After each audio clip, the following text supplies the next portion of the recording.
TV부흥의 울어야 삽니다. 오늘은 교회 편에 대해서 함께 은혜 나누도록 하겠습니다.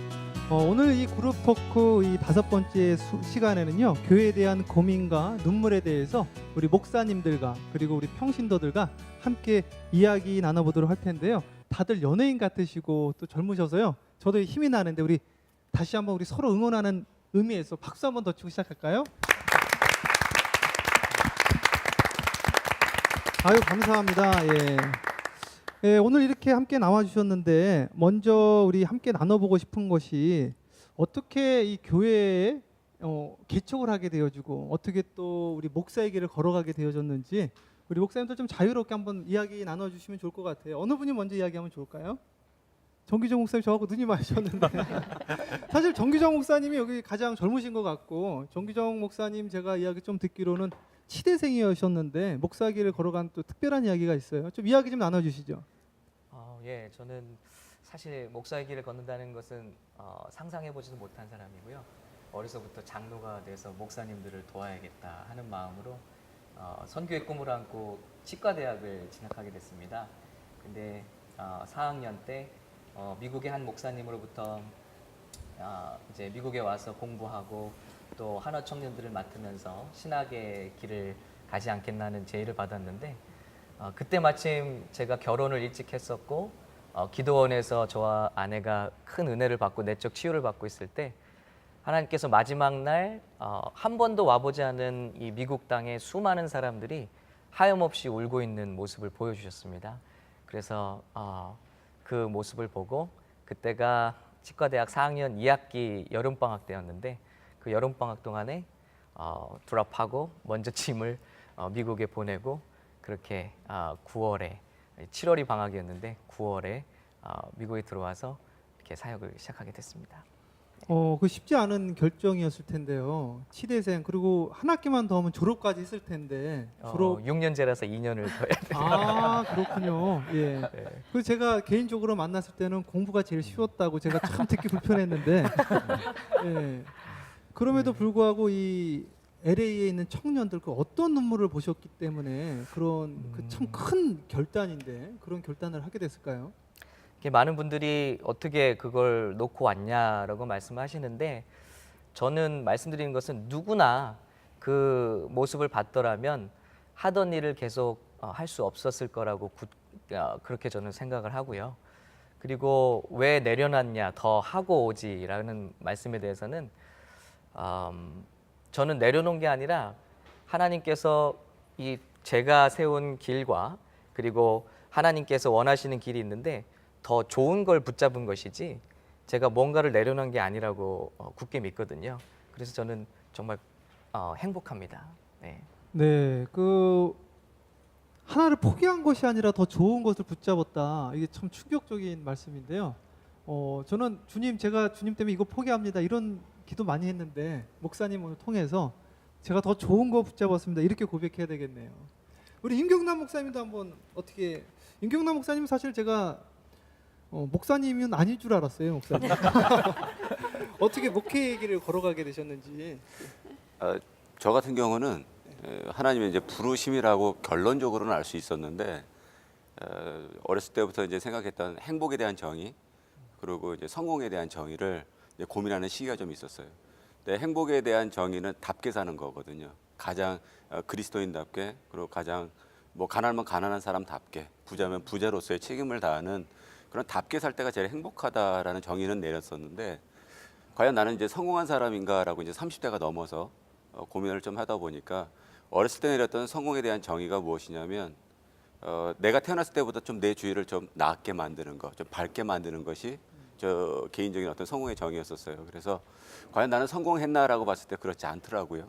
네. 그래가지고 과연 나는 이 세상을 어떻게 좀 낫게 만들까, 좀 밝게 만들까를 고민하다가, 그럼 무엇이 바뀌면 좀 이 세상이 좀 좋아질까, 나아질까를 생각을 했었어요. 그래서 아마 좀 정치가 바뀌면 나아지겠다 싶었으면 정치인이 됐었을 거고요. 네. 아마 법이 바뀌어서 좀 세상이 나아질 것 같으면 아마 뭐 법관이 됐던 무엇이 됐었을 텐데, 그때 깨달았던 건 뭐냐면 교회가 바뀌어야 되겠다는 생각을 했었어요. 네. 근데 교회가 바뀌기 위해서 돌아봐 보니까 내가 아웃사이더면 계속해서 교회에 대한 블레임을 하는 사람이 될 거고, 그러면 내가 안으로 들어가자. 내가 목사로서 나 스스로를 좀 돌아보고 우리가 바뀌자라고 하는 얘기는 굉장히 좋을 것 같다는 생각을 했어요. 네.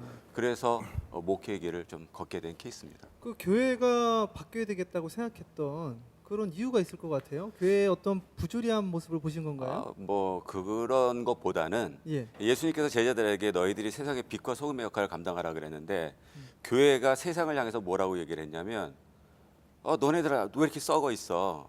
너네들 왜 이렇게 어두워? 왜 이렇게 부패돼 있어라고 우리가 세상을 향해서 지금 이야기를 하고 있더라는 거예요. 네. 근데 예수님은 세상한테 얘기한 게 아니라 제자들에게 너희들이 빛이 되고 너희들이 소금이 되라고 했는데 우리는 우리의 일을 못해서 지금 우리 세상이 아직까지 어둡고 세상이 썩어 있다고 믿는 거예요.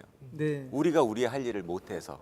그래서 우리가 세상의 빛이 되고 또 소금의 역할만 하면 세상은 당연히 밝아질 것이고 그리고 썩지 않을 것이다라는 네. 생각에서. 세상에 빛을 주기 위해서. 그래서 목사님 그 카카오톡에 보면 말씀 검객으로 돼 있더라고요. 네, 예. 네, 그런 의미가 있는 것 같아요. 칼을 휘두르면서 네. 빛을 주시려고. 예. 네, 오늘 추성훈 우리 운동선수하고도 좀 닮으신 것 같아서 그냥 안 되면 안 될 것 같은 느낌도 좀 받았습니다. 그러니까 오늘 전투적으로 하지 말라 그래갖고 굉장히 조심하고 있어요. 아니 전투적으로 하셔도 괜찮을 것 같아요. 그냥 무서워서 눈물을 흘릴 것 같기도 하고. 뭐 오케이 한번 해보죠. 그리고 여기서 제일 멀리서 오신 우리 정공필 목사님, 우리 너무 멀리 오셨는데 박수 한번 해주세요. 아유 감사합니다. 네. 또 사실은 제일 어른이시기도 하시고 여기서 조금 저희보다 약간 위신 것 같은데 예. 네, 목사님 어떻게 목회자의 길을 걸어가게 네. 되셨나요? 사실 근데 다른 목사님들 이야기하시는 거 보면 목회길을 안 가려고 그랬는데 뭐 이러면서 이제 많은 감동들이 있잖아요. 네. 저는 빨리 목사가 되고 싶었었어요. 중학교 2학년 때부터 목사가 되겠다고 했고, 네. 그래서 정말 빨리 되고 싶었는데 이제 긴 이야기는 다 줄이고 93년도에 이제 목사 안수를 받았어요. 93년도에 목사 안수를 받으면서 5일 만에 개척을 했어요. 나는 오. 이제 안수를 받으면서 교회는 최소한 3개는 개척을 해야 되겠다. 네. 그런 이제 마음을 먹고 첫 번째 개척을 5일 만에 했고, 그리고 몇 년 목회를 하고 두 번째 개척을 했어요. 첫 번째는 못 모르고 했고, 두 번째는 개척은 그렇게 하는 게 아니구나. 그러고 해서 마스터 플랜을 다 짜놓고 네. 사람만 있으면 나는 순식간에 성공할 수 있다. 근데 정말 사람이 생겼어요. 헌신된 7 가정이 생겨서 LA에서 시작을 했어요. 근데 하고 나니까 그것도 아니더라고요. 그래서 이제 세 번째 개척을 지금 제가 사역하고 있는 라스베가스 장로교회에서 10년 전에 시작을 했습니다. 네. 그때는 이제 16명이 하고 있는데, 그때 교회를 개척했을 때의 모든 그 전에 갖고 있었던 마스터 플랜은 다 버렸습니다. 다 버리고 오직 하나만 이제 딱 믿었는데, 그게 뭐냐면 복음은 하나님의 능력이다. 로마서 1장을 붙잡고 하나님의 말씀을 전하고, 그러니까 설교하고 가르치는 일에 한번 목숨 걸어보자. 그래서 처음 2년을 창립 예배도 드리지 않고 네. 성도들과 그렇게 약속해서 시작을 해서 지금까지 왔고, 그게 제가 개척하게 됐던 동기입니다. 그러니까 처음에는 못 모르고 하셨고 네. 두 번째는 어떤 마스터 플랜 가지고 했는데 네. 그것도 처음 것도 아니고 두 번째 것도 아니고 예. 복음은 하나님의 능력이다. 네. 그래서 말씀 가르치는 일에 전무하자. 네. 예, 그렇게 해서 지금 꿈꾸던 목회가 시작되어졌다. 꿈꾸던 목회라고 하는 것도 예. 좀 무거운 이야기가 되겠지만 사치스러운 거죠. 음. 지금 와서는 내가 꿈꾸던 목회도 결국은 사치스러운 거다. 내가 꿈꾸는 교회를 하는 게 아니라 하나님이 원하시는 교회로 가야 한다. 그것 때문에 울어야 된다면 목사는 울어야 되고 교회 성도들과 함께 울어야 된다. 이게 네. 현재 결론입니다. 제가 죄송하네요, 목사님. 목사님 저보다 한참 선배신데 이렇게 목회 본질을 이야기를 하셔서 저는 이렇게 타락한 목사 같은지. 그런 의도가 아니고요. 다른 사람을 블레임하는 게 아니라 네. 제가 이제 받았던 그 경험, 그러니까 감동, 회개가 있었어요. 그러게 너무 인간적인 방법을 우리가 추구하는 게 아닌가 그런 생각이 좀 들게 되었습니다. 네. 네, 또 우리 이 아모스 목사님, 네, 아모스 목사님이 BC 8세기에 북이스라엘을 변화시켰던 선지자신데, 네, 우리 목사님 어떻게 목사의 길을 걸어가게 되셨나요? 네. 그 선지자 때 일은 너무 오래된 일이라 제가 기억이 잘 나지 않습니다. 우리 정기정 목사님은 공부가 제일 쉬웠다 그러는데 저는 공부 빼고는 뭐든지 다 잘했습니다. 그래서 예, 제가 사실 음악을 공부를 쭉 하면서 근데 부모님 말씀 들어보면 여기 12살이라 그러셨네요 아까. 네, 저는 2살 정도 될 때부터 목사가 되겠다고 교회 마당에서 소리 지르고 다니고 이랬다 하더라고요. 저는 뭐 기억 못하죠. 근데 음악도 하고 싶고 목회도 하고 싶고 이래서 절충한 게 신학대학교에 종교음악과 교회음악과를 가자. 이래서 이제 부르심이 있어서 그렇게 시작했고 나이는 뭐 그렇게 많지는 않지만 그래도 올해로 사역이 따져보니까 전도사 때부터 한 28년째 그래도 사역의 길을 걷고 있는데요. 근데 저는 주로 음악 사역을 많이 했죠. 청년들 사역도 하고 이랬지만 근데 아버지 얘기를 조금만 드리면 제가 목사에 목양하는 목회를 하게 된 그런 계기가 저희 아버님이 지금은 돌아가셨는데요.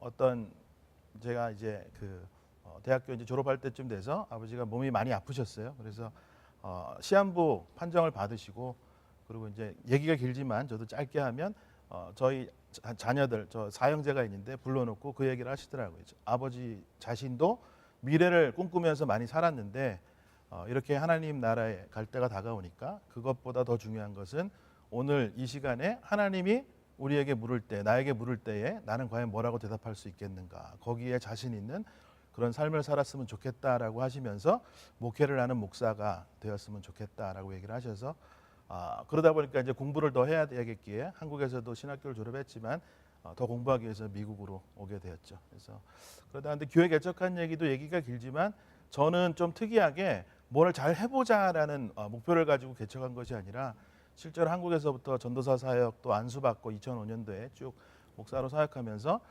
나름대로 지금 열심히 하시는 모든 교회들의 누가 되는 교만한 발언일지 모르겠지만 그래도 보고 느끼면서 하나님이 나만이 할 수 있는 어떤 일들을 시키지 않으시겠는가라는 생각을 하게 됐고요. 그렇게 집중하다 보니까 이런 걸 하자라기보다는 이런 거를 안 해야 좋은 교회가 될 것 같다라는 이해가 되실지 모르겠지만 네. 그런 생각을 많이 하게 됐습니다. 그래서 한 4년 반 전에 또 개척해서 사역하다가 2월부터는 또 하나님 다시 또 정하신 뜻이 있어서 지금은 또 다른 사역을 걷고 있는데요. 아무튼 뭐 다음에 방송에 기회가 되시면요 네. 불러주시면 한번 다시 오겠습니다. 한 번 더 불러야 되겠네요, 목사님. 예. 그 목사님 그 아버님 이야기하시면서 눈물을 글썽거리는데 그 목사가 됐던 어떤 계기가 있을 거예요. 저는 저희 은사님이 무당집 아들이었는데 집에서 쫓겨나가지고 그 교회에서 먹고 자고 이제 그러시는 거예요. 그래서 저도 거기서 이제 먹고 자면서 저희를 위해서 그 인생을 바치는 모습을 보면서 저도 그렇게 살아야 되겠다. 근데 이제 그렇게 살지 못한 거죠, 사실. 예, 목사님이 아버님 생각하시면서 이렇게 말씀하신 것처럼. 그래서 저도 이제 미국에 온 지 이제 13년 되고 이제 이제 개척교회를 이제 시작하게 되어졌는데 방금 이제 개척교회 말씀하셨으니까 그 개척교회 하시면서 좀 이렇게 힘드시고 어려우셨던 일들이 있으신가요? 힘들었던 거는 추억해 보면 그렇습니다. 불과 먼 일도 아니지만 사실은 어머니께서 이 방송을 보실 일이 없다라고 생각하고 한편으로는 제가 어머니 한국에 계신데요. 말씀드리지만 개척에서 저를 제일 눈물 흘리게 했던 분은 저희 어머니셨습니다. 근데 이유가 뭐냐면 제가 아들이니까 그렇게 그런 시각으로 보셨겠지만 저는 흔히 얘기하는 맨땅에 헤딩하는 식으로 제 아내와 제 딸의 동의를 구해서 우리 셋이서 미국 교회 한 켠을 빌려서 열반인대에 개척을 하게 됐는데요. 그때 처음에 이제 어머니께서 오셨죠. 같이 한국에서 오셔서 보시겠다, 같이 좀 도와주시겠다고 밥이라도 하겠다고 오셨는데 실제로 누가 오나요? 저희도 뭐 올 거라고 그렇게 기대는 안 했지만 한 몇 달을 한 사람도 오지 않으니까 어머니께서 이제 주차장에 나가서 아무도 안 오면 예배 시간에 와서 그렇게 울어요. 그리고 제 아내도 울고 어머니도 울고 예배 끝나고 얘기를 해보면 제 아내는 하나님이 부르신 사역 때문에 너무 감사해서 울고 저희 어머니는 우리 아들이 지금까지 사역을 어떻게 해왔는데 지금 이런 모습을 하고 있는가 거기에 이제 안타까워서 우시는 거예요. 근데 여기 오늘 뭐 울어야 산다 이 주제랑은 좀 맞지 않는 얘기일지 모르지만 사실은 어머니가 그렇게 생각하시는 거에 제가 어느 만큼은 상처도 되고 그다음에 그게 아닌데 교회가 정말 하나님께서 사람이 많아지고 모이고 어떤 시각으로 봤을 때 뭐 건강해 보이는 그런 생각하는 바가 다른데 아무튼 간에 좀 그런 일들이 저를 아프게 했고요. 그다음에 저 선배들 또 친구들 우리 동문들이나 주위의 목사님들 그리고 저를 아는 이전에 또 제가 부사역자로 있었던 교회들의 성도님들도 저 앞에 대놓고 얘기는 그렇게 안 했지만 실제로 교인이 뭐 한 10명 이렇게 모이기 전까지 저를 만나면 얘기를 안 하지만 굉장히 불쌍하게 보는 거예요. 네. 그래서 저는 사실은요 그들 때문에 울었어요. 아 정말 이들이 이렇게 생각하는 자체가 하나님 네. 보실 때는 하나님 마음은 그게 아닐 텐데 어. 라는 마음을 가지고 많이 울었고요. 네. 이따가도 기회가 되면 계속 얘기하겠지만 그런 차원에서 저는 어떤 바깥에 있는 사람들 때문에 상처받는 것이 아니라 우리 교회 안에 있는 크리스찬이라는 사람들 같이 동역자여 동지라고 생각했던 그분들 때문에 더 마음 아파하고 좀 울었던 적들이 있지 않는가 네. 좀 그런 목사님 말씀 드리고 싶습니다. 개척하실 때부터 아주 네. 성숙된 울음을 하셨네요. 먹고 사는 울음이 아니라. 목사님은 어떠신가요? 우리 정범필 아, 목사님. 예. 모든 개척하는 목사님들도 똑같은, 그러니까 그 팩트 자체 하나하나는 다르지만 네. 내용은 다 비슷한 고민과 그렇죠. 아픔이 있을 거예요. 근데 저는 이제 독특하게 라스베가스라고 하는 그 현장 때문에 조금 이제 다른 눈물이 있는데 결국은 같은 눈물이에요. 라스베가스는 아무래도 도박에 이렇게 노출이 되어 있다 보니까 성도들 안에서도 도박 중독에 들어가 있는 사람들이 있어요.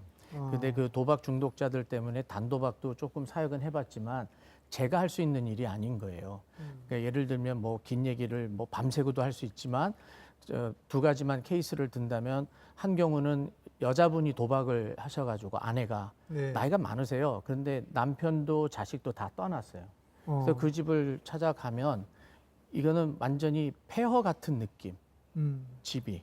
그런데 몸은 무진장 아픈데 기계 앞에 앉으면 자기가 언제 아팠느냐는 듯이 딱 사라지는 그런 마약과 같은 성분이 있고, 또 어떤 집은 아내가 도박을 하고 거기에 알코올 중독까지 들어가 있어서 자녀가 방에 있음에도 불구하고 남편과 아내가 싸우고 뭐 자살 소동 일으키고 하는 그런 모습이 TV에서 보는 그 다큐멘터리, 오지에 있는 정말 힘들게 사는 그 사람들, 뭐 탄자니아, 뭐 케냐 이런 데 가난하게 사는 사람들을 영상으로 우리가 보잖아요.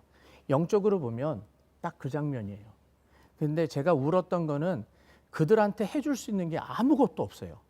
예. 그분들을 어떻게 도와줘야 되는지 그걸 모르니까 아무리 목사래도 그분들을 위해서 해줄 수 있는 게 아무것도 없으니까 돌아오면 허전하고 네. 결국에 그 사람들한테 필요한 건 예수고, 그러면 저는 그들 때문에 또다시 울을 수밖에 없고 네. 그 눈물이 지금 저를 계속 라스베가스에 있게 하는 것 같아요. 네. 우리 목사님도 계속 지금 목회적인 눈물을 말씀하시는데요. 저는 사실 그렇지는 않은데 저는 제가 이제 목회를 이제 시작을 해가지고 여기 왔는데 13년 전에 저희 아버님이 이제 병원에 입원하고 계시는데요. 그 부모님을 놔두고 이제 이민을 오니까 너무 죄인 같더라고요. 저희 아버님이 전화를 걸어서 승모가 가지 마 그러시더라고요. 그러니까 병상에 있는 아버님한테 그 소리를 듣고 비행기를 타는데 제가 너무 큰 죄인인 것 같아요. 저는 또 공부하러 온 게 아니라 이민으로 왔거든요. 이게 내가 잘하는 건가? 거기에다 이제 목회를 처음 개척을 시작을 했는데 시골에 가서 완전 저는 서울에서 자라서 이제 시골 생활을 이제 처음 하는데 너무너무 시골인 거죠. 근데 우리 애들을 낳는데 아이들 밥 먹일 게 없는 거예요. 애들 뭐 이유식도 사줄 돈도 없고 나중에는 신방 갈 돈도 없고. 그러니까 교회 오면 이렇게 눈물이 나더라고요. 어머님도 보고 싶고 아버님도 보고 싶고 내가 이제 뭐 한 건가? 이게 잘하는 건가? 이게 하나님을 위하는 건가? 그다음 교회에서 기도하다가 잠이 들었는데 어떤 사람이 차를 타고 가다가 저 미국계 빌렸었거든요. 간판도 없고 막 두들겨. 문 열어줬더니 한국 분이에요. 지나가다가 마음에 감동이 와서 여기 두들기를 해서 두들겼는데 젊은 목사가 나오니까 지갑에서 탁 성교비 목사님 필요한데 쓰세요 이러고 가는 거예요. 완전 기적이죠, 기적. 말도 안 되는 일. 그리고 또 LA 올 때도 LA를 이제 떠나는데 우리 아이들 놔두고 이제 LA 다시 개척하러 간다 그리고 셋째 딸 태어나는 얼굴만 보고 떠났는데 제가 금방 개척해서 금방 부흥할 줄 알았거든요. 금방 개척해서 금방 부흥하는 게 아니라 금방 알거지가 돼가지고 멕시칸 집에 방 하나 얻어 살았는데 거기서도 쫓겨나는 상황이 된 거죠. 홈리스. 야, 난 홈리스가 돼가지고 하나님 저 좀 살려주세요. 저 먹을 게 없어요. 가스비도 없어요. 전화도 끊겨요. 그렇게 해서 울던 기억이 나요. 그래서 지금은 하나님이 저를 살려주셨는데 참 제가 그런 눈물 기도가 어디 있었는가. 그리고 오늘 말씀 들어보면서 야, 우리 목사님들은 시작할 때부터 저기 목회적인 눈물을 흘렸구나. 그러니까 저는 조금 아직 덜 된 목사구나. 그런 생각을 좀 하게 되어졌습니다. 목사님은 좀 어떠세요, 목사님? 목사님 그 개척 하신 걸로 제가 알고 있는데 목사님 개척 그 이야기 좀 나눠주시죠. 최 목사님이 저한테 굉장히 호프를 바라시는 것 같은데 저도 뭐 돈 때문에 울지는 않았어요. 네, 제가 오늘 제인입니다. 저는 제가 전도사 때부터 말씀 전하면서 그 말씀에 대한 굉장히 욕심이 많았어요. 저는 무슨 다른 어떤 그런 하나님께 주신 기프트가 별로 없어요. 그러니까 뭐 바람이 있었으면 뭐 아픈 사람들 오고 그러면 막 안수하면 막 낫고 막 이러면 너무 좋을 텐데 하나님은 저한테 그걸 하나도 주시질 않았기 때문에 저는 누가 오면 그냥 약을 줘요. 머리 아프다고 오면 기도를 해준다기보다는 그냥 탈레놀 같은 거 주는 게 훨씬 더 빨리 낫더라고요. 에드빌 같은 거. 에드빌 같은 거 좋아요. 그래서 이제 그런 걸 주는데 한 가지 욕심이 있고 하나님 앞에 늘 기도했던 건 뭐냐면 말씀의 능력을 갖게 해달라. 그래서 이제 말씀 검객이라는 별명도 갖게 됐는데 그래서 이제 말씀을 전하는데 한 날 말씀을 이렇게 정말 잘 준비해서 말씀을 나누기 시작했는데 문득 그런 눈빛들을 보게 되더라고요. 좀 뭐 방송에서는 잘 모르겠는데요. 왜 그런 거 있잖아요. 삼류 영화 보면 왜 연인 둘이서 이렇게 왜 산 같은데 이렇게 왜 산책 나갔다가 동네 왜 그 이상한 애들 만나가지고 이렇게 겁탈 당하는 거 있지 않습니까? 그런 장면들이 있는데 여자는 구해달라 그러고 이제 그 남자친구가 됐던 남편이 됐던 그 친구는 힘에 눌려서 제압돼서 어떻게 도와주지 못하고 살려주지 못하고 근데 그 내가 사랑하는 그 여인과 내가 눈이 마주친 거죠. 그래서 그 눈에서 나를 좀 살려줘, 나를 좀 구해줘. 근데 나는 아무런 힘이 없어서 그걸 아무것도 해줄 수 없는. 그러니까 말씀을 전할 때 그 느낌을 받은 거예요. 그걸 보게 된 거예요. 세상에도 복음을 전하러 나갔을 때도 마찬가지고 나를 좀 구해줘, 나를 좀 살려줘, 나에게 필요한 것들을 좀 줘. 뭐 이런 어떤 부분들을 볼 때 내가 아무런 능력이 없어서 이들에게 아무것도 제공하지 못하는 그런 목사가 되어서는 안 되겠다. 정말 내가 다시는 이런 느낌이나 이런 어떤 생각을 갖지 않고 싶다라는 생각에 정말 많이 그 말씀을 달라고 많이 기도하면서 울었던 적이 많은 것 같아요. 지금까지도 그 부분에서는 계속 그러고 그래서 있고요. 말씀을 이렇게 받으셨나요? 울면은 그런 것 크시잖아요. 같아요. 아 그렇죠. 뭐냐면 네. 이런 것 같아요. 그러니까 제가 목사가 돼서 어느 순간 잊고 살았던 게 뭐냐면 야생성이에요. 그러니까 목사가 되고 나서 우리 어렸을 때부터 왜 그런 얘기 많이 듣잖아요. 그 양은 양이 낳지 목자가 양 낳냐고. 그 얘기가 뭐냐면 성도들이 전도하고 해야지 목사가 나가서 전도하는 거 아니야. 뭐 이런 어떤 네. 것들을 좀 답습했었는데 어느 순간 제가 돌아보니까 전도사 때까지 그리고 부교육자로 있었을 때까지는 나 스스로를 끊임없이 어떤 전도의 자리에 나를 갖다 놓고 그리고 계속해서 그 야생성을 갖고 있는 내가 사도로서의 어떤 삶을 살아가겠다고 했는데 목회를 시작하고 개척을 하고 난 다음부터 어느 순간 그 야생성을 잃어버렸던 거를 깨닫게 돼요. 그래서 왜 목사는 전도하면 안 되지? 왜 목사는 전도를 못하지? 왜 복음을 전하지 못하고 꼭 교회 안에서 양육만 해야 되지? 이런 것들 때문에 하나님 앞에 더 기도하고 나가서 복음 전도자로서 그리고 사도로서 또 교회에 돌아오면 양육하는 목회자로서 이 부분들을 지금 열심히 노력하고 또 기도 가운데 늘 겸손하게 네. 하고 있습니다. 오늘 이 말씀 들으면 정말 은혜되는 게 저는 사람이 마음에 있는 게 얼굴로 나오게 돼 있대요. 그러니까 야생성에 대한 생각 많이 하시는 거죠. 얼굴만 봐도 야생성이 있잖아요. 네. 그렇죠. 목사가 못할 이유가 없죠. 없죠. 네, 알겠습니다. 네. 그 목자라는 말이 셰퍼드잖아요. 네. 셰퍼드가 그 세파드 그 개 있잖아요, 개. 예, 맞아요, 목사님. 암소리 안 했어요? 아, 목사님 웃으셨나요? 그래서 그 셰퍼드가 양을 지키기 위해서 그 야생성이 얼마나 있습니까? 그런 거 하잖아요. 그런 야생성을 이야기하시는 것 같은데 그러니까 개라고. 아니 그런 이야기가 아니라 목자라는 거죠. 참 목자. 예. 예. 우리 정기정 목사님 계속 이야기하면 안 되겠어요. 정기정 목사님 개척한 이야기 좀 해주세요. 예, 그런 부르심을 받고 분명한 비전을 갖고 왔는데 그래서 이제 한 6년 반 동안을 전도사 생활을 마치고 7년째 그 기도하던 무리와 함께 정확한 비전을 가지고 청년교회를 개척하게 됐어요. 근데 여기서 이제 문제를 경험하는 건데 아마 우리 이민 개척교회들의 뭐 비슷한 문제라고 생각을 해요. 변화된 사람들의 모임이 결국 교회가 돼야 되는데 결국 양육과 사역과 변화를 같이 해나가면서 준비되지 않은 일꾼을 세워야 된다는 그런 상황이 우리 개척교회가 직면한 상황 같아요. 저도 별 수 없어서 그 청년 그룹에서 가장 영향력 있는 사람을 그 사역의 기회를 주게 됐어요. 훈련을 다 마치지 않고 변화되지 않고 자연인인 상태에서 그게 유혹이었죠. 근데 찬양을 맡겼는데 예를 들면 이제 예배 뒤에 금요 예배 뒤에 술자리가 벌어지는 거예요. 그러니까 청년들이 와요. 계속 새로운 청년들이 오는데 어떻게 청년들이 이렇게 올까 하는데 예배 때문에 오는 게 아니라 그 뒤에 벌어질 2부 순서 때문에 오고 있던 거예요. 나중에 그걸 알았죠. 수련회를 갔는데 제가 잠든 사이에 그 캠핑장에서 타이어에 팡크나게 만든 그 타이거 투스라는 거에 이 담요를 깔고 나가서 술을 사온 거예요. 그래서 그 바다에서 술판이 벌어진 거예요. 뭐 우리 그 무리의 한 청년은 주일날 말씀을 전하고 있으면 상당히 은혜 받는 것 같으면서 막 이렇게 하고 있어요. 근데 숙취인 거죠. 그래서 예배 중간에 막 이렇게 하면 뛰어나가요. 그럼 저 청년이 은혜를 받았구나. 그런데 토하러 가는 거죠.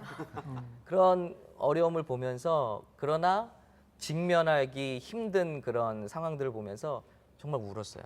그래서 이 교회 문을 닫아야 된다. 지금 이런 건 교회가 아니지 않나. 그러면서 제가 인디안 선교지로 도망을 갔습니다. 가서 일주일 동안을 매일 그 선교지에서 학교에서 그네를 타면서 하나님 나 이러려고 보냈습니까? 이러려고 교회 개척했습니까? 그러면서 울었어요. 그네를 타면서 선교팀들은 자고 있는데 저 혼자 운동장에 나가서 그네를 타면서 어떻게 해야 됩니까? 하나님이 분명히 명하셔서 시작했는데 모습은 이렇습니다. 그런데 거기서 정말 그 인디안 선교를 마치면서 하나님이 정말 크고 위대하신 분이라는 것을 그 국립공원을 돌면서 제가 보게 되었어요. 그때 메시지를 주셨죠. 그래서 돌아와서 담대하게 이야기를 하고 이건 옳지 않다. 컨프런트하는 거죠. 그렇게 말했을 때 놀라운 사실은 담대하게 하나님께서 원하시는 일을 했을 때 그 그룹에서 정말 오른팔 왼팔이었던 친구들이 성령을 받는 거예요. 그래서 이제 다 교회를 떠나고 이제 교회는 문을 닫는다 이런 생각 각오까지 하고 말했지만 그들이 성령을 받으면서 교회 안에 정말 청년들이 그들을 따라서 아름답게 세워지는 모습을 보면서 이게 이 청년들이고 성도들의 잘못이 아니라 나 목사가 하나님을 두려워하지 않고 우리 일꾼이 없다고 해서 사람들을 함부로 세우고 또 그 사람을 두려워하는 데서 문제였고 그리고 성령을 의지하지 않고 기도하지 않았고 그것을 위해서 정말 간절히 울지 못했구나. 정말 이렇게 울었을 때 성령이 초자연적인 역사로 하나님의 교회를 세우시는 것을 보면서 그런 것을 좀 경험한 적이 있습니다. 아마 우리 개척교회들이 직면하는 그런 문제가 아닐까 싶어요. 그렇죠. 예. 목사님은 이렇게 되게 진짜 학구적으로 보이고 그러신데 이렇게 술에 취한 청년들을 이렇게 데리고 예. 목회하셨다는 게 야생성이 한면으로는- 있으신 것 같아요. 네, 한면으로는 너무 감사했어요. 음. 교회에 들어올 수 없는 청년들이 교회에 들어왔거든요. 네. 그런데 한면으로는 제가 리더십을 옳게 세우지 못했기 때문에 그들이 양육받지 못했고 변화받지 못했다는 것. 그게 제 깨달음이었습니다. 저희 이번에 이렇게 모든 목사님들이 저를 포함해서 아주 재미있게 개척을 다 경험하신 목사님들이에요. 그래서 이번에는 우리 평신도 같이 오셨는데 한번 들어보고 싶어요. 이렇게 개척에 대해서 어떻게 생각하는지, 개척 교회가 좀 부담되지는 않았는지 이렇게 좀 한번 나눠주실 분 있을까요? 저희 눈을 다 피하시는 것 같은데. 네, 우리 한번 말씀해 주시면 좋을 것 같아요. 네. 솔직히 말해서 이제 헌신된 마음이 없으면 작은 교회나 개척 교회 같은 것보다는 큰 교회를 선호하는 게 오늘날의 현실인 것 같아요. 왜 그렇죠? 글쎄 제 친구들을 보면은 물론 큰 교회나 작은 교회에서 이제 자기가 섬기는 교회에서 열심히 신앙생활하는 친구들도 많이 있지만 이렇게 막 자기는 모태신앙이래요. 모태신앙인데 교회 등록은 안 하고 가고 싶을 때 시간 될 때 교회를 다니는 친구들도 제 주변에는 꽤 있어요. 근데 그게 물론 그러니까 제 친구 중에 이사를 간 친구가 있어요. 지난주에. 근데 저한테 물어봐요. 저도 잘 모르는데 좋은 교회 있으면 좀 소개를 시켜달래요. 자기 사는 지역에. 네, 좋은 교회가 뭔가요? 그래서 그래 그래? 그랬더니 가장 먼저 얘기하는 게 아이들 프로그램이 잘 돼 있는 어. 교회를 자기한테 추천을 해달래요. 뭐 네. 어느 교회가 뭐 시설도 되게 좋고 되게 근사해 보이는데 되게 좋은 교회 같아, 좋아 보이는데 거기 애들 프로그램 좋으면 나도 한번 가보려고 뭐 이렇게 얘기를 하더라고요.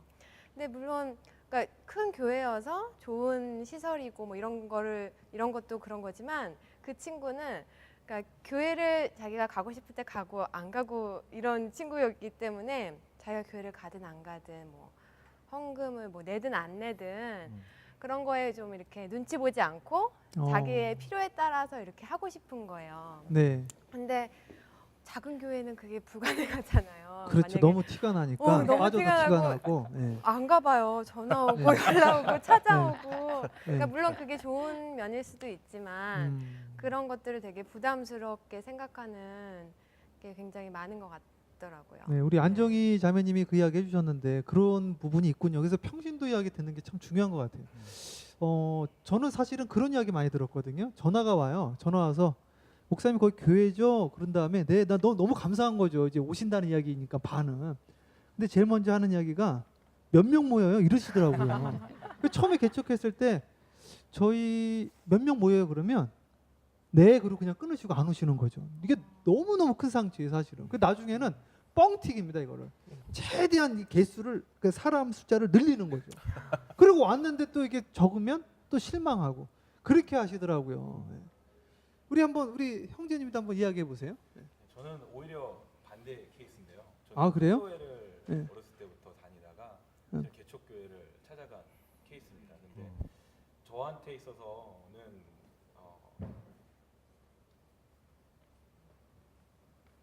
저한테 있어서는 가장 큰 개척 교회 하면은 부담스럽고 어렵고 한 부분이 있었는데 저한테 있어서 가장 힘들었던 부분, 가장 막혀있었던 부분이라는 게 큰 교회에 있으면서 저는 청년의 입장을 좀 대변을 하자면 하나의 교육부서나 청년부서나 있으면서 저는 청년의 때는 20대 때에는 많은 열정이 있고 꿈이 있고 미래에 대한 그런 소망이 있고 한데 어떤 교회의 비전이라든가 뭔가 어디로 나갈 수 있는 청년들이 정말 놀랄 수 있는 정말 열정을 가질 수 있는 그런 꿈을 제시한다기보다는 하나의 한 부서, 관리돼야 되는 부서로 느껴지고 한 교회에서 같은 비전을 갖고 내가 뭔가 열심히 해서 나간다기보다는 하나의 정말 관리돼야 되는 대상으로 느껴지는 경우가 되게 많았었고요.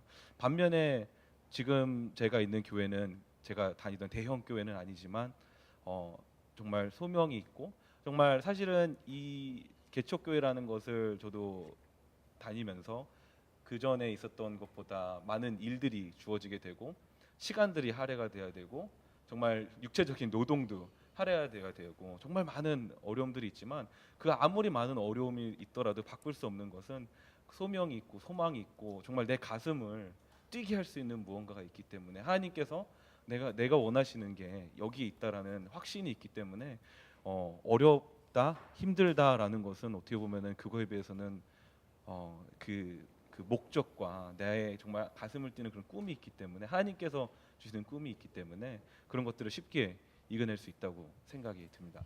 지금 다니시는 교회가 정기정 목사님 교회 다니시죠? 네, 맞습니다. 아유, 진짜. 목사님 옆에 있어서 우리 김민태 형제 같은 분들만 계시면 너무 좋을 것 같아요. 네. 그 우리 교회도 좀 보내주세요, 파송으로. 우리 임재니 우리 자매님도 어떠세요? 개척교회 좀 이렇게 부담되지는 않으신가요? 저는 제가 선택해서 개척교회를 갖게 됐기 때문에 그렇게 부담이 되는 것 같지는 않은데요. 그러니까 선택한 이유가 있으실 거 아니에요. 가야 될 수밖에 없는 그런 상황에서 가게 됐습니다. 어느 교회 다니세요? 토기장이 교회 다니고 있습니다. 저희 때는 예, 야생적인 목사님이 계셔서 끌고 가셔서. 백설이 불여일타예요. 100번 얘기한 것보다 한 번 패는 게 낫다라는 생각이기 때문에 야, 저희 목사 되게 감사하네요. 선택권이 없었습니다. 네, 계속 이야기해 주시죠. 네, 근데 가장 힘든 거는 개척교회가 힘든 부분들은 일당백을 해야 된다는 부분이 조금 힘든 것 같아요. 왜냐하면 섬기는 자리에 있게 되면 왜냐하면 작은 교회라 할지라도 그 교회가 운영되기 위해서는 여러 가지 그 파트가 있잖아요. 큰 교회랑 마찬가지로 작은 교회에서 그래서 그런 게 없는 건 아닌 것 같아요. 그래서 다 있다 보면 한 사람이 여러 곳에서 일을 감당을 해야 되는 부분들이 좀 많이 있는 것 같아요. 그래서 이렇게 섬기다 보면 약간 지치게 되고 약간 좀 어려움이 그 부분이 가장 큰 것 같아요.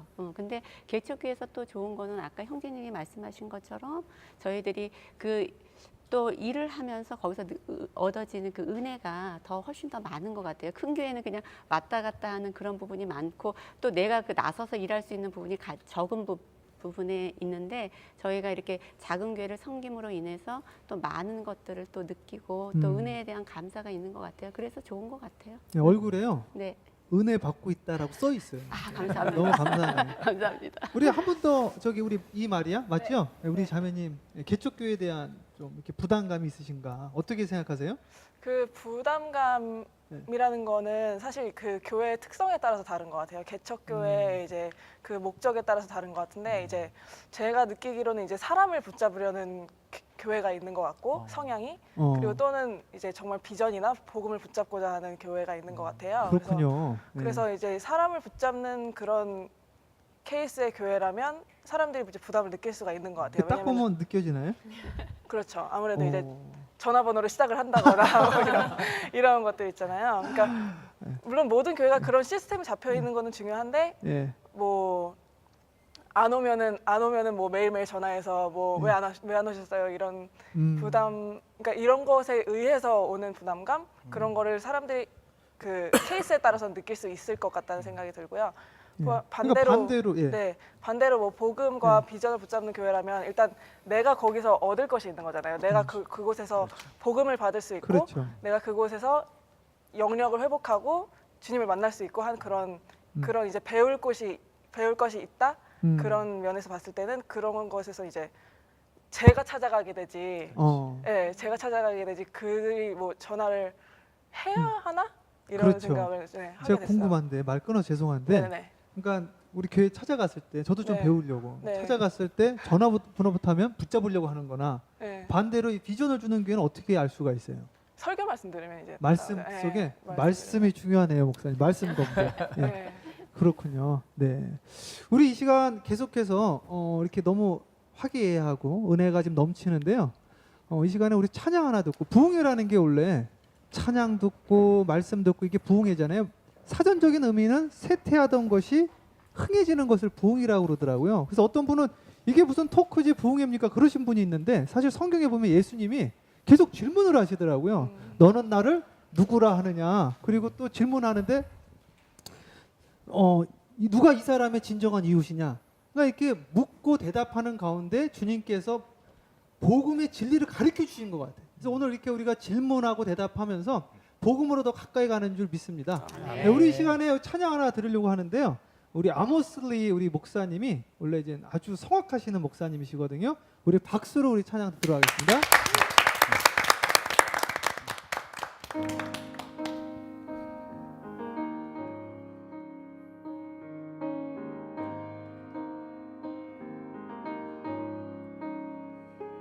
어둠 속 헤매이던 내 영혼 갈 길 몰라 방황할 때에 주의 십자가 영광의 그 빛이 나를 향해 비추어 주셨네. 주홍빛보다 더 붉은 내 죄 그리스도의 피로 씻기어 완전한 사랑 주님의 은혜로 새 생명 주께 얻었네. 은혜 아니면 나서지 못하네. 십자가의 그 사랑 능력 아니면 나서지 못하네. 은혜 아니면 나서지 못하네.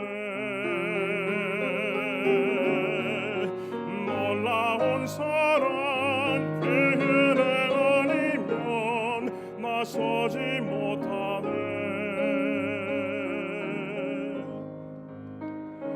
나의 노력과 의지가 아닌 오직 주님의 그 뜻 안에서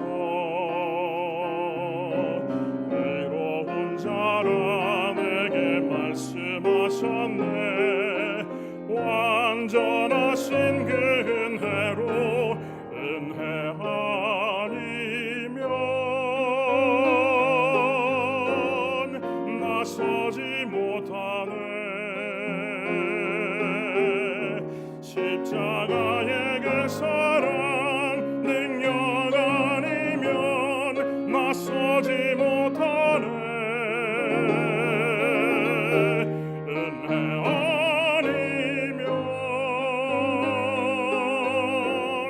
나서지 못하네. 완전한 사랑 그 은혜 아니면 나서지 못하네. 이제 나 사는 것 아니요 오직 예수 내 안에 살아계시니 나의 능력 아닌 주의 능력으로 이제 주와 함께 살리라. 오직 은혜로 나 살아가리라. 십자가의 그 사랑 주의 능력으로 나는 서리라. 주의 은혜로 나 살아가리라. 십자가 사랑 그 능력으로 나 살리라. 주 은혜로 나 살리라.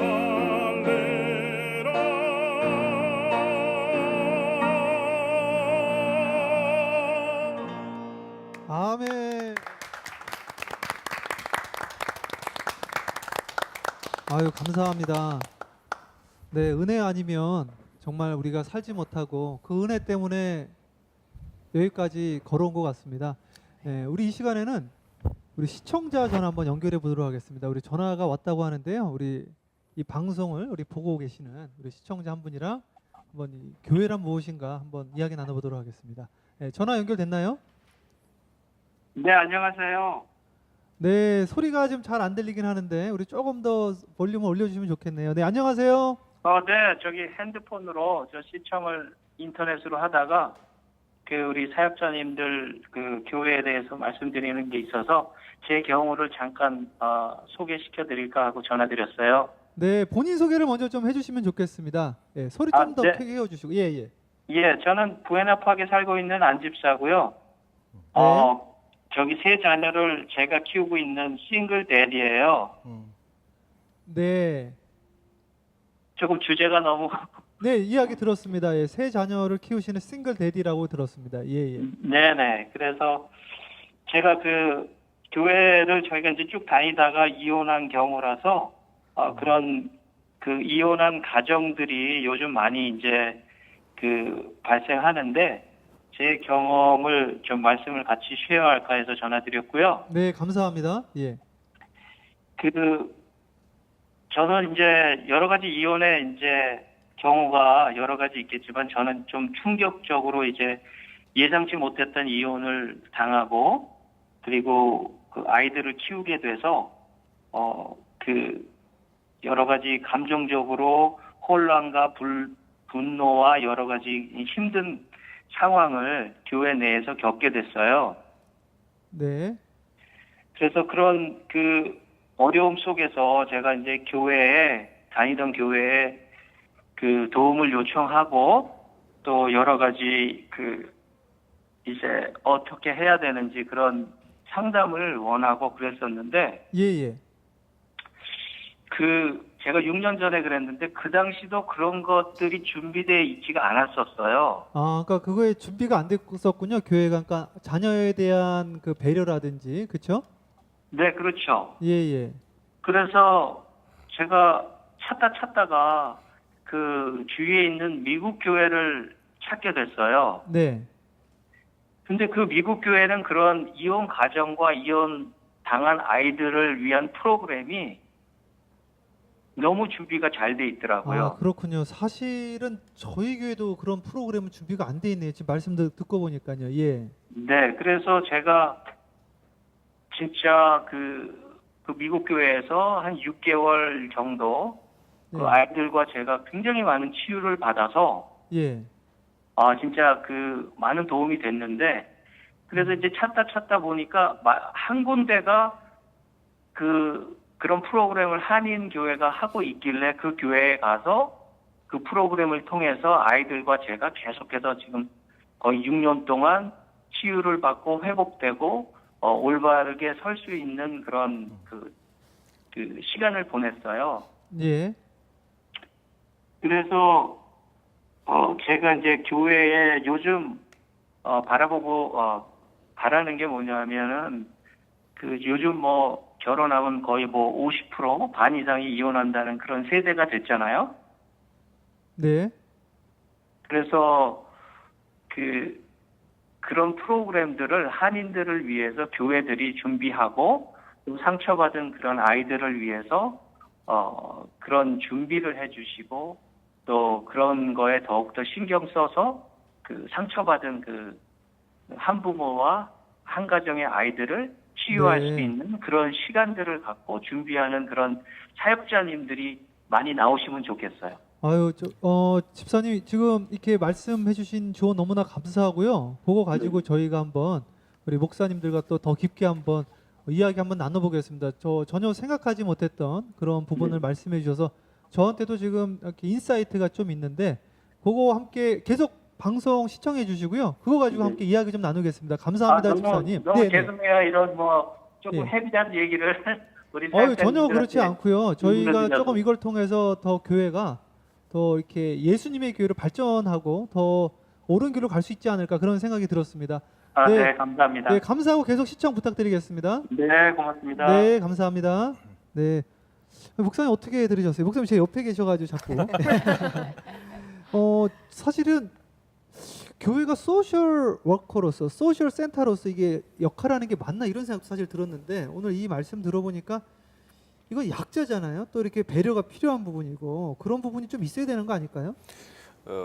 이민교회가 준비해야 될 여러 가지가 좀 있는데요. 그러니까 네. 한국에 있는 한국교회는 좀 영적인 어떤 부분들만 책임을 져주면 좀 그렇죠. 된다고 하고 미국에 있는 미국 교회들은 또 그 영적인 부분들만 좀 책임져 준다면 된다면 이제 저희들 지난 한인 목회는 이제 이민 목회는 영적인 것과 그리고 관계적인 부분 그리고 이제 문화적인 부분들까지 다 아우러서 책임을 좀 져야 되는 부분이 좀 있습니다.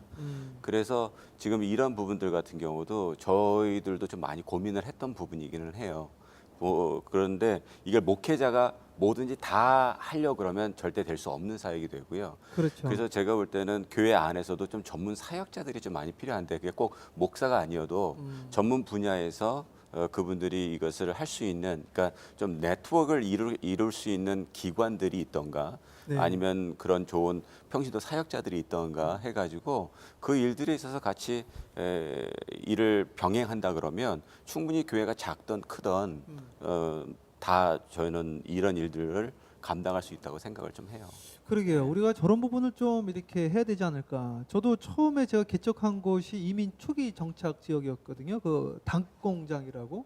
그러니까 저희는 오면 이삿짐부터 날라주고 애들 학교 등록시켜주고 그리고 이제 병원 같이 가주고 그리고 나가게 되어지면 또 한인타운이 멀어서 한 2시간 반, 3시간 목사님 김치하고요. 뭐 생선 몇 개 사다 주세요. 이런 심지어는 시장까지 받아주고 그랬는데 이런 부분이 참 어떻게 해석해야 되나 생각도 들었는데 이게 또 이민교회다 보니까 그런 부분도 또 필요한 게 아닌가 그런 생각도 드네요. 예. 그게 예.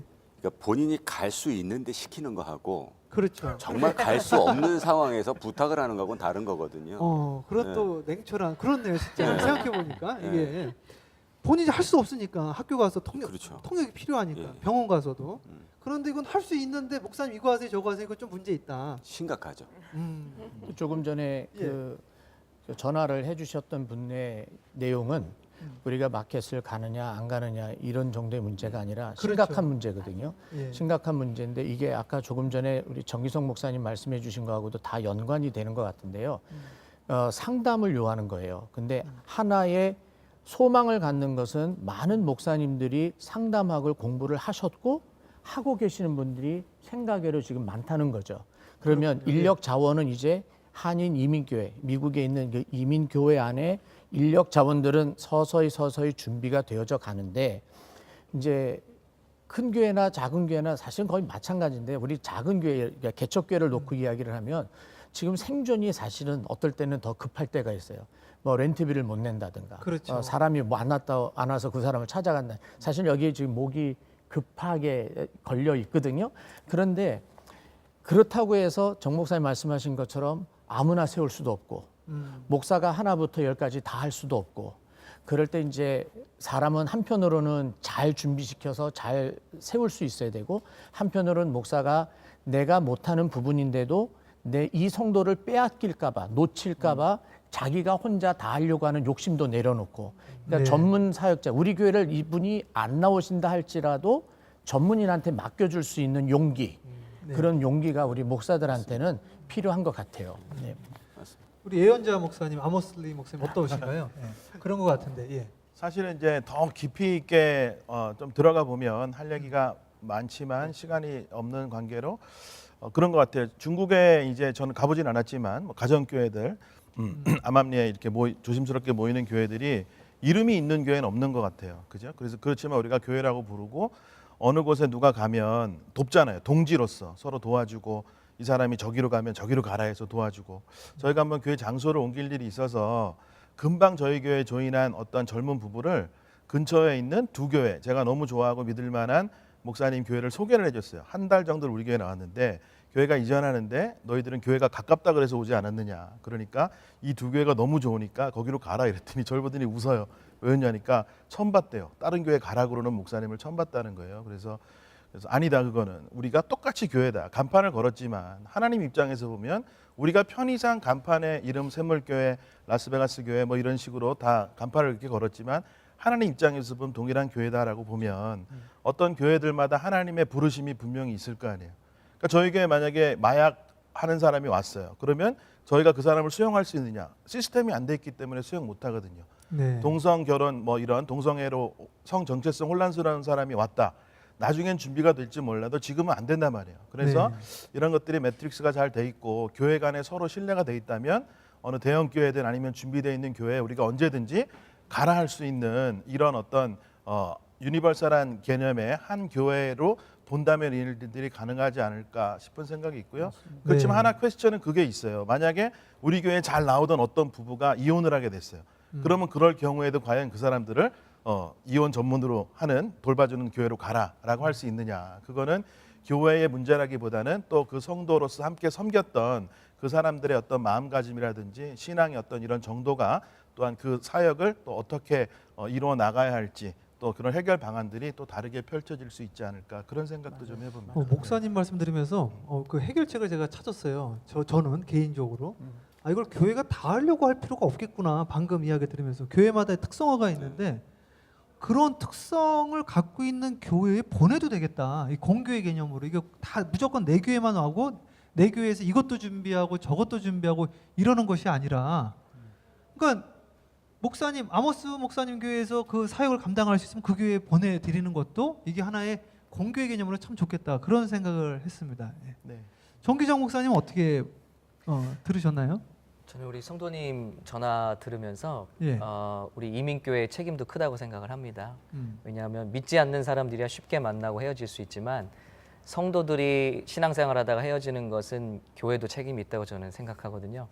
특별히 요즘에 우리 교회가 무엇이 건강한 성도냐라고 평가할 때 새벽기도 나오고 11조 잘하고 교회 가정보다 교회에 나와 사는 분들을 더 좋은 성도라고 친다면 우리 성도들은 지금 여기까지 올라와 있다는 저는 생각을 하거든요. 하나님이 우리를 지으실 때 영혼 육을 만드셨고 건강하게 하모니를 이루게 하셨는데 우리는 너무 그 영적인 부분만을 강조하지 않나. 저희 교회가 지금 그것을 새롭게 생각하고 프로그램을 다시 디자인하고 있는데 정서, 혼이 똑같이 중요하고 육체적인 건강도 똑같이 중요하고 영성도 똑같이 3대 3대 3으로 중요한 것이지 어느 하나만 우리가 집중하다 보면 이런 현상이 생긴다고 저는 생각을 합니다. 예를 들면 일주일 동안 우리 이민 가정들은 아침부터 새벽부터 새벽 예배 나오고 직장 가서 밤새도록 일하는 분이에요. 가정과 함께 따뜻한 식사 한번 대화 한번 나눌 수 공감 나누기 힘든 부분이 많습니다. 그런데 우리는 그럼에도 불구하고 금요일 날 철야 예배를 해야지 좋은 성도요. 빚이 있는데도 불구하고 11조 생활 똑바로 해야지 좋은 성도라고 인정해 주기 때문에 성도들은 지금 더 이상 갈 곳이 없고 피할 곳이 없는 상태인 거예요. 그래서 저희가 생각한 것은 그러면 어느 한 달은 1년에 한 달은 정말 가정이 금요 예배를 교회가 없애줘야죠. 이게 제 생각이 맞는지는 모르겠습니다만은 저희는 그런 과감한 시도를 지금 하려고 합니다. 한 달에 한 번은 금요 예배를 없앱니다. 그리고 가정과 함께 식사를 하거나 가정과 함께 영화를 보러 가거나 가정과 함께 이런 같이 예배를 드릴 수 있는 소스를 제공하거나 우리 교회가 좀 이런 부분을 전인적으로 좀 다뤄야 되지 않나. 너무 무슨 일 생겨도 기도하세요. 무슨 일 생겨도 금식하세요. 부부간에 싸워도 기도원 가세요. 이것은 우리 교회들도 지금 책임이 있지 않나 생각하는 거죠. 네. 제가 갑자기 할 말을 잃어버렸어요. 우리 저 평신도 이야기도 좀 들어볼까요? 평신도 이렇게 좋은 교회란 과연 무엇인가? 또 오늘 이렇게 우리 시청자 통화도 했는데 우리 임재니 자매님 어떻게 생각하시나요? 저는 요즘 성도들은 이렇게 본인이 조금 크게 이야기해 주셔서. 네, 요즘 이렇게 성도들이 본인이 원하는 필요에 의해서 그게 충분히 자기가 충분히 충분의 필요를 채웠을 때 그 교회를 좋은 교회라고 생각하는 게 맞는 것 같은데요. 제 생각에는 이제 좋은 학교 하면은 거기서 공부를 잘 가르쳐서 훌륭한 인재로 이렇게 배출하는 게 좋은 학교라고 하는 것처럼 제가 생각하는 좋은 교회는 이게 어쩌면 상투적일지는 모르겠는데 그게 저는 맞다고 생각을 해요. 왜냐하면 하나님의 말씀대로 잘 가르쳐서 이게 삶 속에서 그것이 배어나오게 그것을 지킬 수 있게 하는 교회가 좋은 교회가 아닌가 그렇게 생각을 해봤어요. 제가 이해를 잘 못했는데 다시 한번 좀 정리를 해주세요. 죄송해요. 제 말이 예. 좀 어려웠나요? 아니요. 예. 아니 왜냐하면 좋은 교회라는 것은 하나님의 말씀대로 예. 잘 가르쳐서 그 삶 속에서 하나님의 말씀대로 살 수 있게끔 가르치고 지키게 하는 교회. 제가 이해한 게 맞네요. 제가 그래서 목사님 같은 대답을 하셔가지고 죄송합니다. 저는 이게 좀 실용적인 대답을 하시는 거 했는데 그랬어요. 목사님이 교육을 아주 잘하셨네요. 감사합니다. 우리 김민태 형제님 어떻게 생각하세요? 예.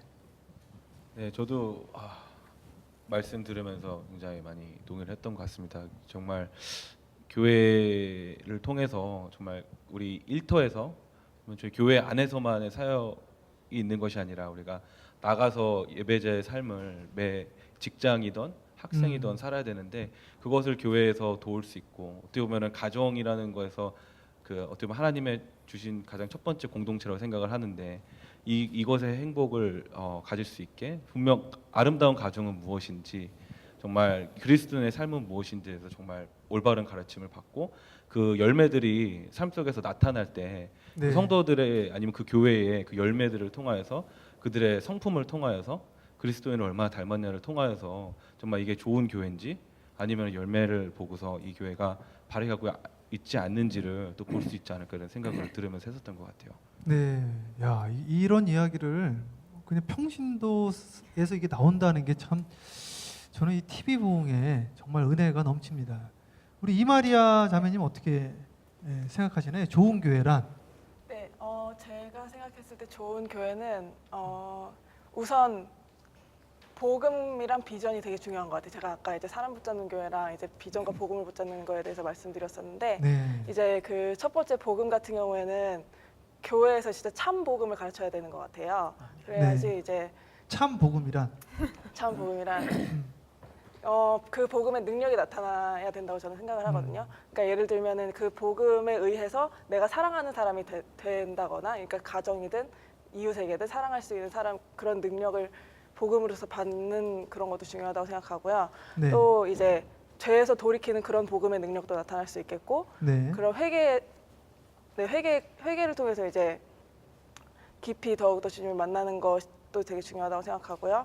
그리고 복음의 능력 중에 또 치유가 일어날 수도 있고요. 그 마음 가운데 있던 그렇죠. 육적이던 그런 치유도 일어날 수 있는 것 같고, 또 한 가지는 저 이제 비전이 되게 중요하다고 제가 지금 말씀드렸는데, 네. 그 이제 남녀노소가 다 모여 있는 이제 그 장소잖아요. 근데 이제 담임 목사님 같은 경우는 이런 비전을 가지고 있는데, 청년부나 뭐 다른 부서에서는 다른 비전을 가지고 있다거나 이러면은 이제 그게 참된 연합이 일어날 수 있는가에 대해서 저는 좀 퀘스천이 있어요.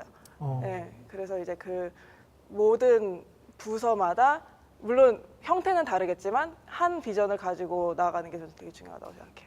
네, 실례지만 어느 교회 다니시죠? 샘물교회 다닙니다. 네, 정기정 목사님. 예, 참 정기정 목사님. 예, 존경스럽습니다. 네, 그 우리 안정희 자매님. 네, 좋은 교회는 그러니까 저도 이제 다 말씀해 주신 거에 굉장히 많이 공감하고 저도 그렇게 생각하는데, 그냥 쉽게 말하자면 예수님이 많이 등장하는 교회?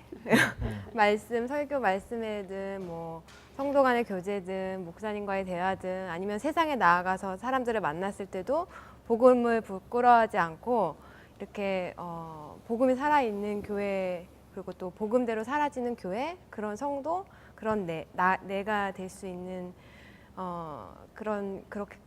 그렇게 될 수 있도록 도와줄 수 있는 그런 교회가 좋은 교회 같아요. 아유, 감사합니다. 이제 시간이 많이 가가지고 저희가 이제 마무리할 시간이 좀 많이 됐는데요. 우리 목사님들께 여쭤보고 싶은 게 있어요. 지금 목사님들이랑 저랑 저희 사전 모임도 했고 오늘 또 이렇게 TV 부흥회도 함께 나누면서 정말 본질에서 많이 벗어나지 않았다 이런 생각이 들었어요. 초심에서. 근데 때때로 우리가 이렇게 이 초심에서 이렇게 이탈할 때가 많이 있잖아요. 또는 이 목사님들이 그 초심, 그 처음 개척했던 그 교회, 그 마음을 잃어버리는 때가 많이 있는 것 같은데, 어떻게 하면 우리가 이 깨어 있어가지고 이 초심이 흔들리지 않고 이 교회의 본질, 목사의 본질을 지킬 수 있을까? 이거 좀 어려운 질문인 것 같은데 이 마무리를 좀 해야 될 것 같습니다. 요거에 대해서 우리 한번 정리 한번 하고, 그리고 기도하고 우리 함께 또 이렇게 마치면 될 것 같아요. 우리 아모스 목사님부터 이야기 해볼까요? 글쎄, 정리 어떻게 한마디로 정리를 제가 생각하는 대로 한다면, 사실은 울음에 대해서 우리가 계속해서 얘기하고 있는데 가장 중요한 핵심은 그건 것 같아요. 내가 우는 일에 주님도 우실까? 근데 사실은 목회자도 성도도 우리가 우는 일에 단언컨대 80% 정도는요, 주님은 울지 않는 일에 나는 울어요. 내가 갖고 싶은 거 못 갖는다고 울고, 난 건강해야 되는데 건강하지 않은 것 때문에 울고. 근데 주님께서는 뜻이 있어서 우리에게 허락하시는 일들인데 우리는 그것 때문에 운단 말이에요. 예수님께서 예루살렘 성전을 보시고 우셨단 말이에요. 제자들도 이해를 하지 못했죠. 그렇지만 우리가 울음이라는 그 문제들을 직면했을 때, 목회자도 또 성도들의 그 울음을 봤을 때, 때로는 우리가 단호하게 가르칠 때는 가르칠 수도 있어야 된다. 지금 당신이 우는 울음, 집사님, 장로님이 우는 울음은 주님께서는 울지 않으실지도 모릅니다라는 이야기를 던져줄 수 있어야 된다라는. 다시 얘기하면 교회가 우는 것은 한마디로 정리하면 예수님이 우시는 거에 울어야 된다. 그럼 무엇이겠는가? 예수님은 정말 한 영혼이 지금도 더 돌아오시기를 간절히 바라시면서 주님의 때를 늦추시면서까지 울면서 지금 우리와 동행하고 계신데, 만약에 교회가 그 일에 같이 울지 못하고 그저 교회의 어떤 유익이라든지 성장이라든지 목회자 욕심 아니면 비전 이런 거에 매여서 주님이 우는 거와 동떨어진 울음을 운다면, 다시 얘기하면 우리가 늘 그런 마음이 들 때마다 주님을 기억하자. 주님이 나와 같이 울어주시겠는가. 그것 하나만 생각해 본다면 많은 정리가 되지 않을까, 그런 생각을 해봅니다. 네, 아주 본질적인 이야기 또 해주셔서 감사합니다. 정공필 목사님. 예, 저는 다른 어떤 목사님들을 놓고 얘기하는 게 아니라 네. 저는 이제 제 자신을 놓고 하는 얘기인데요. 교회가 목사를 위해서 존재하는 게 아니라 목사가 교회를 위해서 존재한다라는 그 교회관을 잊지 말아야 된다고 생각을 해요. 특별히 이제 개척을 한 사람들은 내가 개척한 교회, 나 개척한 사람이야, 나 나가 늘 항상 중간에 들어가 있고 교회의 힘든 것과 나의 힘든 것을 놓고 볼 때 나는 힘들면 안 된다라고 생각했을 때가 돌이켜 보면 저도 있었던 것 같아요. 그래서 지금 세 번째 교회에 제 나름대로 늘 기도하는 게 뭐냐면 교회가 목사를 위해서 존재하는 게 아니라 목사가 교회를 위해서 존재한다. 그래서 함께 성도들과 아파하고 그리스도의 나라, 그리스도의 영광을 생각해야 된다는 게 저의 그렇게 마무리를 하고 싶고 그래서 울고 싶어요. 예. 제가 좀 이렇게 이민 목회지면 12년, 13년 차인데 올해 좀 힘들었거든요. 이게 교회 성장이 이제 정체된 것 같고, 그리고 이제 성도님들이 저를 좀 이해 못 해주는 것 같고, 왜 이렇게 내 힘든 걸 못 알아줄까 이런 생각 많이 했는데, 그러게 우리 목사님 하신 말씀처럼 나는 힘들면 안 되고 교회는 힘들어도 되고 그런 게 아닌가. 우리 목사가 교회를 위해서 존재하는 거고, 우리 성도들 역시도 우리 예수님이 교회를 위해서 자기 수많은 수모도 당하시고 십자가에 달려 죽으시기까지 하셨는데 우린 너무 이기적인 게 아닌가 그런 생각하게 되어졌습니다. 우리 두 분 목사님 말씀 더 듣고요. 그리고 기도 시간 좀 가지면 좋을 것 같아요. 목사님. 저는 아까 우리 말씀 나눴던 것처럼 가정과 교회에 대해서 이야기 나눌 때 저는 이제 성도들에게도 말씀드리는 게 뭐냐면 가정은 작은 교회이고 교회는 큰 가정이기 때문에 저는 크리스천으로서 가정과 교회가 분리되어서는 안 된다고 믿거든요. 근데 가장 중요한 것은 뭐냐면 저는 예수쟁이가 돼야 된다고 생각을 해요. 저희 이제 교회 이름이 토기장인데요. 토기장이는 하나님을 뜻한다는 걸 우리 너무 잘 알고 있는데 이 장이라는 말이 상당히 좋았어요. 장이라는 건 무엇인가 미쳤고, 그리고 장이라는 것은 어떤 부분에서 엑스퍼트가 장이잖아요. 근데 토기장이면 토기에 미친 분이 하나님이라는 거죠. 근데 그 토기는 우리를 말씀하시는 거고, 그러니까 하나님이라는 정의를 우리한테 미친 분, 얼마만큼 미쳤느냐? 본인의 독생자까지 죽일 정도로 미치신 분이다. 그러면 하나님이 우리한테 미쳤는데 우리가 예수쟁이가 되지 않으면 이거는 되게 이상한 그림이 그려지는 거죠. 그러니까 둘이 하면 사랑인데 한쪽만 일방적으로 하면 스토커잖아요. 그러니까 우리가 하나님을 나를 향한 스토커로 안 만들고 정말 사랑하는 관계로 만들려면 정말 예수에 미친 예수쟁이가 되면 저는 가정도 잘 세워질 것이고요. 진짜 예수쟁이가 되면 가정도 세워지고 교회 안에서 성도로 세워지고 목사들도 아까 우리 정 목사님 말씀해 주셨던 것처럼 정말 교회를 공동체를 위한 목사가 세워짐이라는 것, 뭐 모든 것들이 우리 목사님들이 좀 더 겸손하게 무릎 꿇고 더 울고 우리 아모스 목사님 말씀해 주셨던 것처럼 정말 우리가 정말 하나님의 뜻에 합당하고 하나님의 관심 있는 것에 우리가 관심이 있는 것인가, 아니면 내가 관심 있는 것에 하나님의 관심을 자꾸만 끌려고 하는 것이냐, 이런 근본적인 기본적인 것만 우리가 잘 깨닫는다 그런다면 결코 넘어지지 않게 주님 오시는 그날까지 잘 우리의 사명을 지켜가지 않을까 생각합니다. 마무리 너무 잘해주셨어요. 이번 주에 그 설교해야 되겠어요. 감사합니다. 우리 정기정 목사님 마지막 마무리 좀 해주세요. 이 TV 부흥의 주제대로 울어야 하는데 저는 우리 나눈 말씀대로 목사들이 먼저 울어야 되겠고요. 왜냐하면 그런 아까 나눈 문제의 상황에 저는 교회에 그런 사람이 있어서 문제라고만 생각했지, 제가 얼마나 그런 교회와 또 성도들을 위해서 눈물을 흘려서 기도했나라는 생각을 할 때 부끄러웠거든요.